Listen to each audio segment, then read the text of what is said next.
Welcome to Modern Musings, conversations with the maiden, mother, and crone, where we look at ourselves and the world through the lens of the 21st century. Hi, and welcome back. I'm your host, Cindy Murray, and I'm here with my co-hosts, Kristen Hessler and Amber Jones. Hello. Hello. And we're also sitting here today with our special guests, John Griffith and his daughter, Harmony. Honored to be here. And we are talking about men's health this week, right? We're in January, we're talking about all the things that we should be doing when the new year rolls around. And so we're talking about men's health. And John is the founder of Score Men's Wellness and the author of Lucky Man, a memoir of a prostate cancer survivor. John, you mentioned on the website that you were diagnosed with prostate cancer shortly before the pandemic. Can I ask how old you were and what that role played in your in the occurrence of prostate cancer?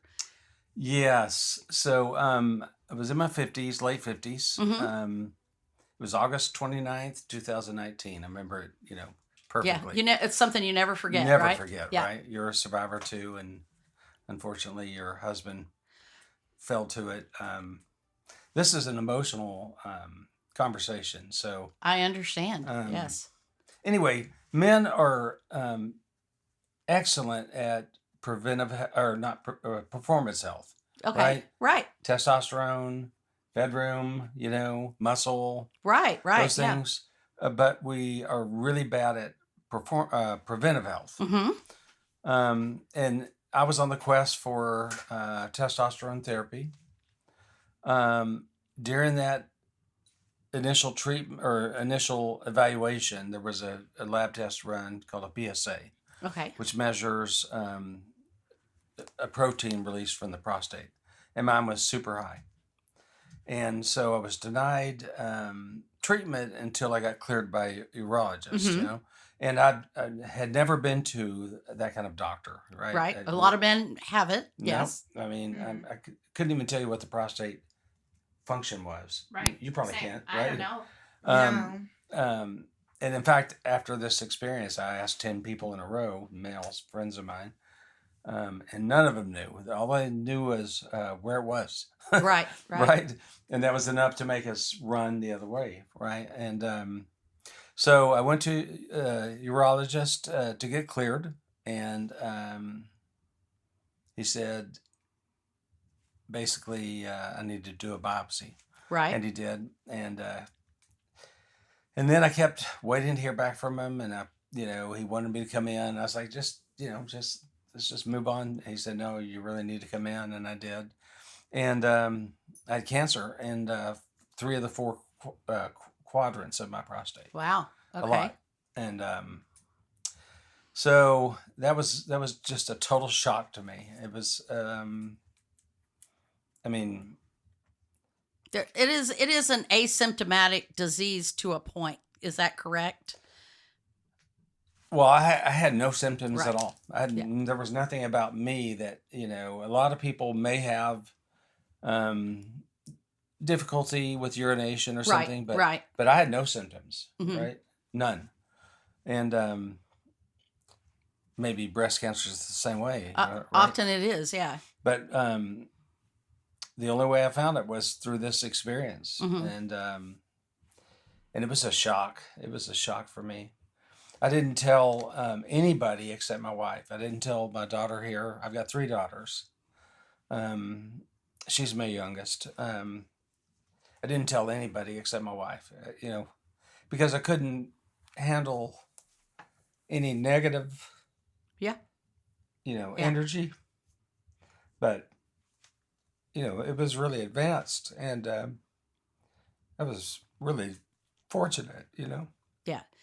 So through that experience, went to see an oncologist at Texas Oncology. Mm-hmm. Great people. That's where I went as well. Yeah. Got a bone scan, scans of my abdomen to make sure it hadn't spread. Mm-hmm. and fortunately, it had not. So That's good. um, then I went through some radiation, and that was a butt kicker. Yeah, yeah, yeah. So anyway, I didn't tell them, my children, until I kind of was out of the woods, Yeah, yeah. But the weird thing was, through that experience, she said she started watching a show. What's it called? Alexa and Katie. Tell them what that show's about. It was about a girl who had cancer and like just the story of how she got through it and everything. But it was like her best friend was by her side through all of it. Yeah. And she shaved her head, and Oh, yeah. and so 2 days after I got diagnosed, she said, "I want to know somebody with cancer." And it freaks me out a little bit. But anyway, went through that, got through it, and then I told them, Mm-hmm. But what I realized though was men suck at healthcare. Right? I think humans suck at healthcare, but but humans I will say definitely, men but men really can do, be yeah. Men can be die stubborn. 7 years earlier than women on average, And that's not because we're defective, though many would say we are, right? It's because, so I learned a lot about health then. Number one killer of men is heart disease. Number two is lung disease, surprisingly. But I think that'll go away as asbestos and cigarettes and all that stuff goes away. Number three is prostate cancer. Right. Oh, wow. Yeah. And the reason why all those things happen and why we die 7 years earlier is not heart disease is not the killer. It's the ego. Mm-hmm. We don't go to the doctor, Right. as well as you do. Women are much better at it than us. And preventive healthcare, right? We won't go until something starts really Impacting your raising daily its head, life. Yeah. Otherwise, we forget it. And, Right. I thank God every day for this doctor that would not give me testosterone until I got cleared, instead of just pushing me through the process. Right. And he's a very good friend of mine now, because the dollar didn't matter as much to him as life did, Yeah. And so now, I get that PSA. It's just a lab test, is all it is, every 2 months, just to make sure I'm okay, But if you hit 40, 50, I mean, once a year, just get that thing. Right. Mm-hmm. And but just let you know a little more. I got a book when I got diagnosed. It was 200 and something pages, clinical kind of book about prostate cancer. And men don't read that stuff. And it was written by Dr. Anus Fingerpoken, could have been. And I thought, who in the world would read this book, right? Mm-hmm. Except the guy that's already got cancer. Right. And It's too late. too late, Yeah. right? A little bit more stats for you. Bermuda, like prostate cancer, is the number one killer of men. Wow. African Americans are twice as likely to get it and twice as likely to die. Is it like obviously a cultural thing? I don't know. Like maybe. I've asked people. I've asked my oncologist. I've asked others. Why is that stat so? Double, right? Why is it double? What? And no one's really solved that riddle. Mm-hmm. It's like, is it cultural? Maybe, but we all kind of run from this stuff. Yeah. Or is it economical? Well, I may have said Bermuda, but I meant to say Jamaica. Jamaica is the country. Okay. Where it's a heavy killer, and it's like the whole Caribbean actually suffers from it because of the heavy African population, and Lack of health care, maybe.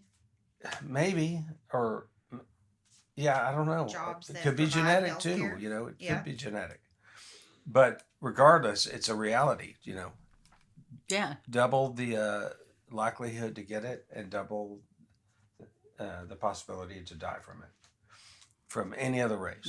That's frightening. That's really frightening. So I've talked to at a black church in Frisco or Little Elm, I think, and this pastor had me there, and spoke about this because it is frightening. It is very frightening, and it is a silent killer, like you kind of intimated. That a lot of people don't even know it's there until it's too late. Yeah. And if prostate cancer becomes metastatic, right? And that means moves to a different part of the body, right? Mm-hmm. 3 out of 5 are dead in 5 years. Wow. It's pretty amazing, right? So your chance of surviving metastatic cancer, I don't care what kind it is, right? Yeah. Breast, it's prostate, lung, etc. Once it spreads, it's hard to beat. It's hard to beat it, yeah, because then the treatments aren't targeted towards the original tissue. You're trying to fight bone cancers and all kinds of stuff. So, and even if it goes to the brain, prostate cancer can go anywhere. Any cancer can, but prostate cancer is really good about. So I learned a whole bunch about cancer in general, right? The cells change and they morph into this kind of like a puzzle piece, Mm-hmm. and they go in the blood, and then wherever they can lock in, that's where they spread, right? Mm-hmm. So prostate cancer can go anywhere, brain, lung, it's still called prostate cancer, even if it's in the brain, you still call it, it's still a similar cell as the same what's in cell. the prostate. Yeah. It's a very tricky thing. And so I learned a lot about cancer through this whole episode, cancer tricks the immune system. Mm-hmm. The immune system is fighting cancer all the time. In you, all of us, and it does really well. But eventually it tricks it to say, I'm okay. And then the immune system passes it over. And then, goes on and does this thing, and then it shape shifts and it gets in the blood. And then, if it locks into a new place, it starts growing, and that's how it becomes metastatic. And, and it's a very old disease. Hippocrates named it, right? He's the guy that named it, the father of medicine back in the ancient Greece, right? Yes. It was called something, some Greek word that carcinoma, basically. But crab, basically it meant crab. And because of this, the tumors he observed were hard on the outside and gushy on the inside, but, that's a long way back. But they found fossils, millions of years old that have cancer in them, or, cells that were cancerous. Mm-hmm. So it's been here forever. And so my eyes were just open through this whole experience. I couldn't imagine life, leaving my wife behind, my 3 daughters behind, her 2 sons behind. We're a blended family, but it really opened my eyes to say, I got to do better. Mm-hmm. There's a story in the Bible that really, and this is a religious kind of conversation, but Jacob wrestles God in the Bible. Yes. Right? Yes. Who would do that? Right. A man. Right? A man. We would fight the flu. We would fight COVID. We would fight God, right? Because we're so freaking stubborn. So tell me about the comic book. What brought about the idea of the comic book? So after I saw that 200-something pager, that I thought, does no good. It did me good in terms of educating me a little bit about the function of the prostate, and I won't ruin your opportunity to go research it yourself and see what it does. But I thought, this is a I've got cancer. I'm going to read this now, right? Mhm. How can I do something different? So I've written a couple of books, right? Yeah. I've written probably 7 books actually. Some of them ghostwriter for Story Terrace, and then some with my name on it. Mhm. And I thought, what kind of book would a man read, right? Well, we have a short attention span, right? So I got about 15 minutes of time. Not a lot of words, needs a lot of pictures. So I thought, yeah, it sounds like a comic book. Right. Right. So I wrote a book that kind of goes through my whole story. It tells all the things I'm telling you here about the importance of prevention, right? And through a comic book, and I got a person from Marvel and a DC both Mm-hmm. to work with me. So comic books have a lot of layers to them. Like there's a letterer and a artist and multiple people. Right, So right. so anyway, we put this thing together, and my goal was is to print this and give it for free to anywhere where men collect. It could be a doctor's office, it could be a gym, it could be a supplement shop, Mhm. whatever, and put these things out for free.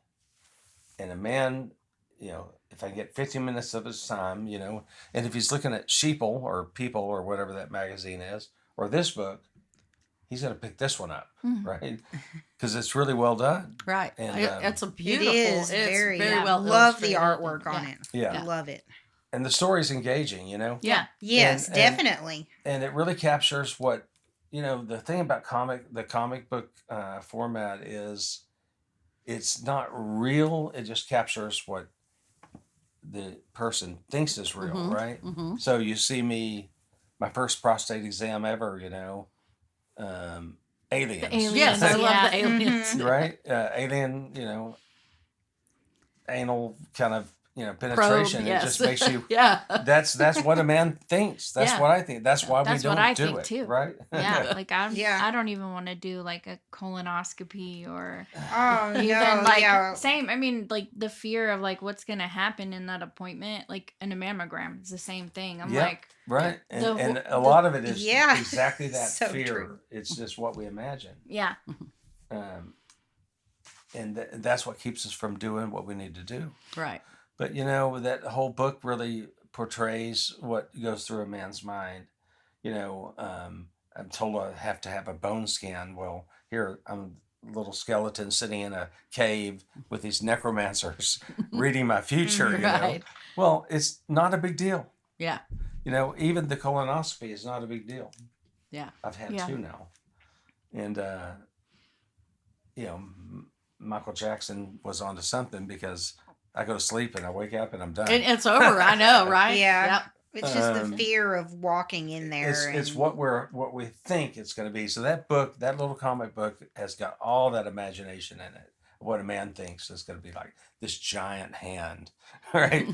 Alfred Hitchcock kind of styling. Right. This hand is going to penetrate me. And it's not really like that. Do you think that humor is important to getting that message? To men, To men. absolutely. Yeah, I don't think it maybe works for women as well. I laugh. So yeah. I mean, because you're laughing at us. I'd read something geared towards women, like getting your first mammogram. Maybe Kristen and I should put that together. right, right. But that whole book, I mean, the part where I turn into a donkey and I start saying really stupid stuff, Yeah. that is absolutely true. I did that. I was like, let me see your hands. How big are they? Right. Play some Barry White or something. It was embarrassing, but Yeah. Yeah. that's those Practical Joker guys. Yeah, They did an Yeah. online or live prostate exam. Oh wow. And that thing was funny, but that's exactly what creates the fear Right. Right. is the jokes, Right. and the stuff like that. Yeah. And so I want to educate people about not a big deal. You know. So where are you at in the production, getting it printed? I know you were doing some fundraisers. Yeah, I got about $900 more to raise. Okay. And I'm ready to print. Okay. And then I'm going to release it. Good so. deal. Good Okay. deal. Have you lined up places to distribute it from? Yep. And Yep. Urologists, gyms, good deal. supplement places. So I've got a little bit further to go with raising money. But I'm ready. And cancer changed me so much. It just made me, and not just about cancer, just about health. Yeah. Yeah. Men really need, and this is why I kind of brought her, represents my other two daughters and my other kids too. We need something else to motivate us, to keep us, because it's not us. Right. So knowing that I could leave her behind, or my other daughters behind, or my wife behind, or, that really shook me to the core. Mm-hmm. So, find your motivation, whatever it is, or whoever it is. Yeah. Because it's not us. We don't love ourselves enough, It's just the reality of it. We don't, Sad. So, but all kinds of weird things happened to me through this process. Clocks started lining up, 11:11, 12:12, Really? 10:10, she said that thing to me about the cancer stuff. I got in the car with an Uber driver, and at the end of the ride, he said, "I don't know what's going on with you, but it's going to be okay." Oh, wow. I had no idea. So you'll see in my book, there's an Uber driver. Yeah. It's just all this weird kind of spiritual alignment stuff started happening, And anyway, when I told you that I had it, do you want to talk about any of that at all? Or this is Harmony, my daughter. I think I was just like scared and like confused because I had no idea about it. And then you're just telling me how you acted like everything was fine the whole time, but then I was like, it kind of lines up because I would hear you throwing up or seeing you like really sick some days. Yeah, I'm trying to imagine how you kept that a secret from your family, because I remember going through my own radiation treatments and just being exhausted, and yeah. Yeah, I'm very impacted by the emotions of others that I love, Mm-hmm. So if she's in despair, my middle or older daughter or my wife, or, they're feeling hopeless, I'm going to feel that way too. Yeah, And being hopeful is the most important thing in being healthy. I agree with that as So well. I just had to wait. I had to wait and I had to wait until I knew I was in the clear, Mm-hmm. Mm-hmm. So that may not be another person's pathway, Right. but it was mine. So I saw that with my husband a lot too. He did not ever really let on how sick he was to his friend. He told his friends that he was, he had cancer, but a lot of them he did not share how bad it was. So I see that in men a lot. So. yeah, part of it's pride, but part of it's I think it's part of it's love. It's love. It's trying to spare people those feelings. I do think that. Yeah. Females, for all the criticisms of males, females carry a lot of emotion. Yeah. And if you heard, I've got cancer, Right. it would be in your mind all the time, right? Yeah. Mm-hmm. Yeah. I think though, like even with me, when I had my cancer, I too, even though I shared my diagnosis with people, You downplayed it a lot. I did downplay it a lot. I kept upbeat about, but I think that is important to having a success story, and being a survivor, is you can't let yourself get bogged down in the negativity, or worrying about the worst case scenario. You have to hope for the best.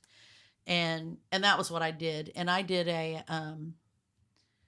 I used Caring Bridge to share my story with everyone there, and I just kind of did little updates on how I was doing, and that in that way I could share my experience without having to repeat it over and over and over again, because even that, sometimes if you have to tell the It story, starts becoming a It narrative. just becomes Yeah. becomes Yeah. becomes you. yeah, right? and I did not want cancer to define me. So yeah.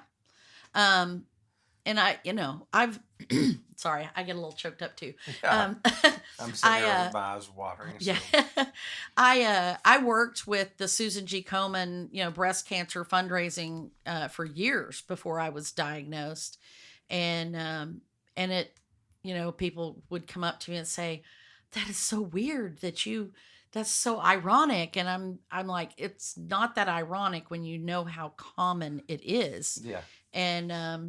And so, I feel like I had the opportunity to share my experience to help other people. And that's, That's the same with me. And now, here's some other stats for you that are kind of alarming. And 10 million people die a year from cancer. 10 million Mhm. people. That's like World War II over and over and over. Yeah. I'm not so sure that, I don't want to make this political, but I'm not so sure that it's not a big industry for some organizations, Yeah. Yeah. So I don't give any money to research, Mm-hmm. but Texas Oncology Foundation, I do want to give them a shout out, because their mission is, because research is like helping somebody 200 years later, right? Yeah. Yeah. The foundation, Texas Oncology Foundation, what they do is, somebody gets cancer, they give a ride to treatment. Mhm. They pay for your prescription. They take you a meal. They're helping the person right there. Right. Because cancer is a diagnosis, when one person gets it, the whole family has it. Right. Mm-hmm. I mean, it is a hit, and unfortunately, we're still kind of in a patriarch society, Mm-hmm.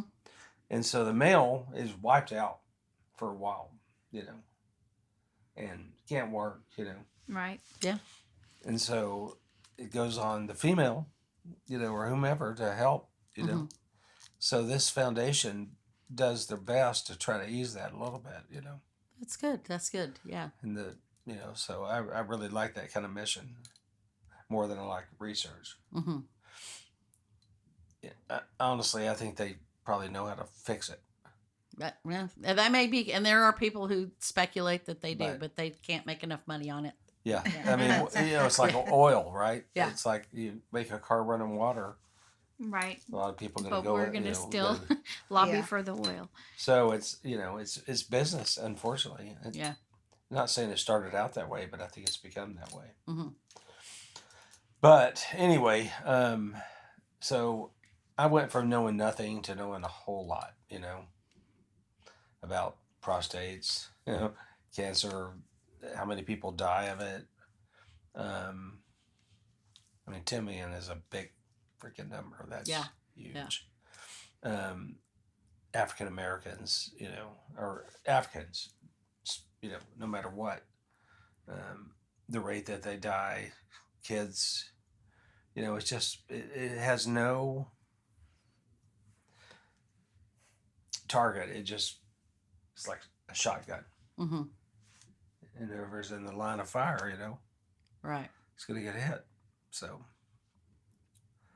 anyway, but beyond cancer and anything else, I'm just saying people need to just find a doctor, and it could be a Western doctor or an Eastern doctor or a integrated medicine person, Mhm. that uses, it doesn't matter. Just have somebody look at you once a Right. year. Yeah. Yeah, I think that's the most important part is actually just getting to the doctor. Yeah. Yeah, Yeah. and not because you're sick.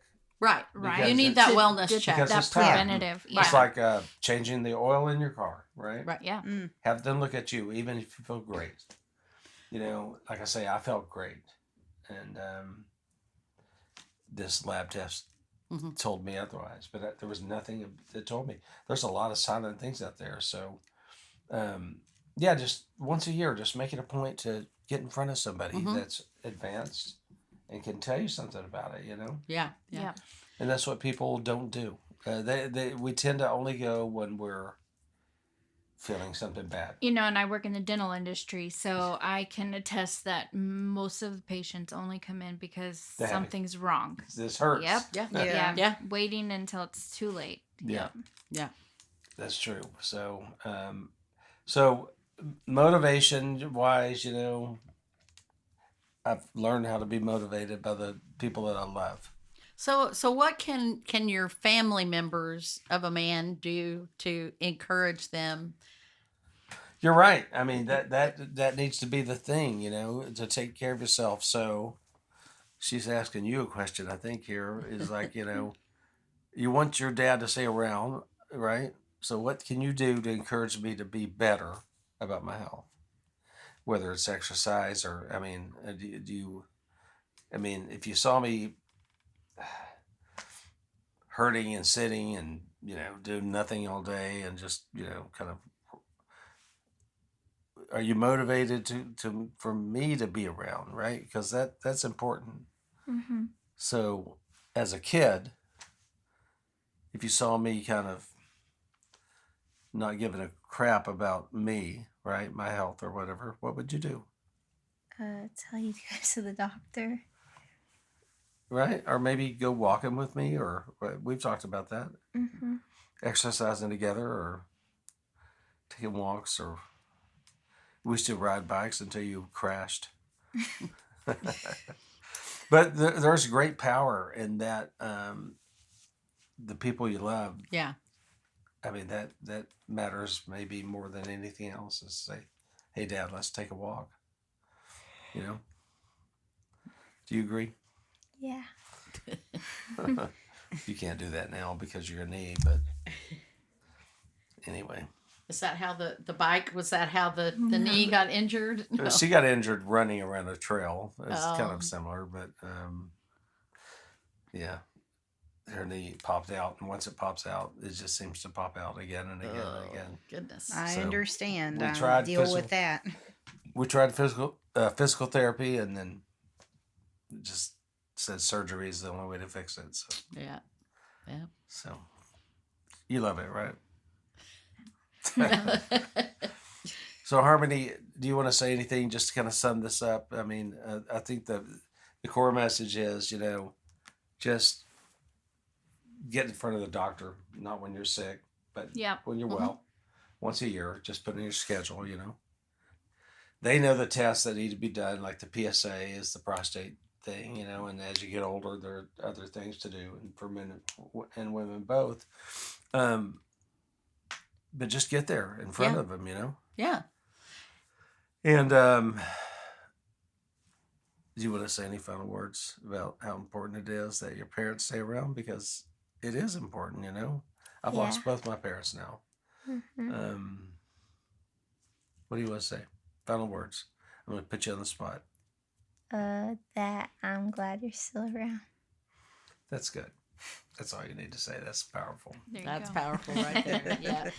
So tell people how they can make donations for your comic book and So on that website, there's a video and there's a link. So scoremenswellness.com.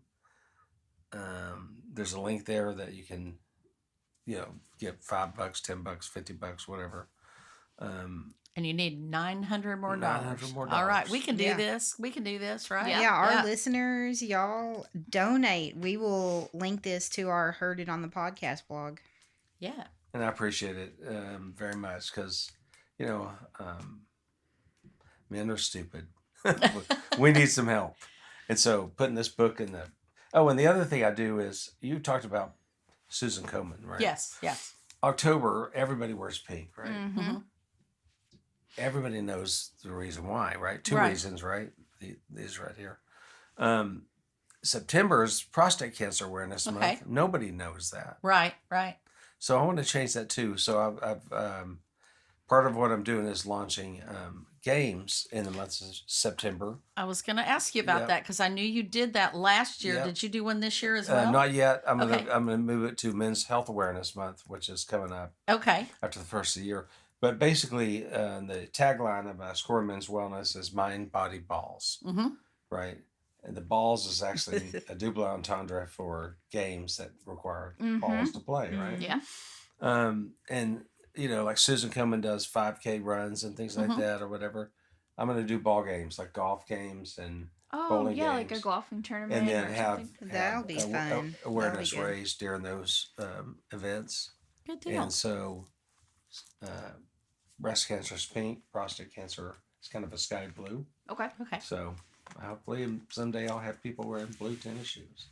There you Yeah. go. There you go. But And when you get that game together or that those games together, let us know, and we'll link it on our website. yeah, And- I'll do Yeah. that for sure. So we did the first one at main event already is bowling. right. Um, That was the one I saw on the website. Yeah, and then I'm going to do one this next year. I'm thinking of Top Golf this time. Oh, yeah. A tournament. Okay. Yeah, that's a lot of fun. Yeah. So I will definitely let you know. Good deal. Yeah. Yeah, thank you for having me and thank allowing you me so to much. tell this story. And Yeah. I got choked up. I apologize, but Oh, it is hey, it's- truly We do it all the time. We We do do it all too. the We time. do all the time. it's truly important to me. Is I realized just how close I was to. Yeah. Well, we're glad you're here. We're glad that you were able to share your story with us. I hope our listeners appreciate it as well. Go on to his website, scoremenswellness.com. Make a donation, and you can watch the video and see everything that's going on there. Yeah, and my email. I mean, I don't care if anybody contacts me directly. I don't. I'd love for them to. Right. Okay. John Griffith LLC @gmail.com. There you go. You So would y'all have heard it. missed me so much if you were in heaven. Do you think you'd miss me too? Yeah. Yeah. All right. So y'all get over there. We're going to put all the links on the Heard It on the podcast. And next week, we're going to have John back for another episode. We're going to talk about his publishing experiences. We're going to talk about self-publishing. So, Yes. so we'll be back next week with more of John Griffith Yeah. and his Looking story. forward to hearing about your other books. Yeah. Definitely, Right, definitely. You got it. One's And- about me. Yeah, And- the first one was actually about raising daughters because Yeah. I've raised them mostly single in my life, 3 of them, and she's a big part of that. And the second one was a children's book that I collaborated with her art teacher. So And you they- can tell they did who's the the, favorite They daughter. did the artwork. Yeah. All right. Well, we'll be back next week with more John Griffith, and I hope you'll join us then. Bye.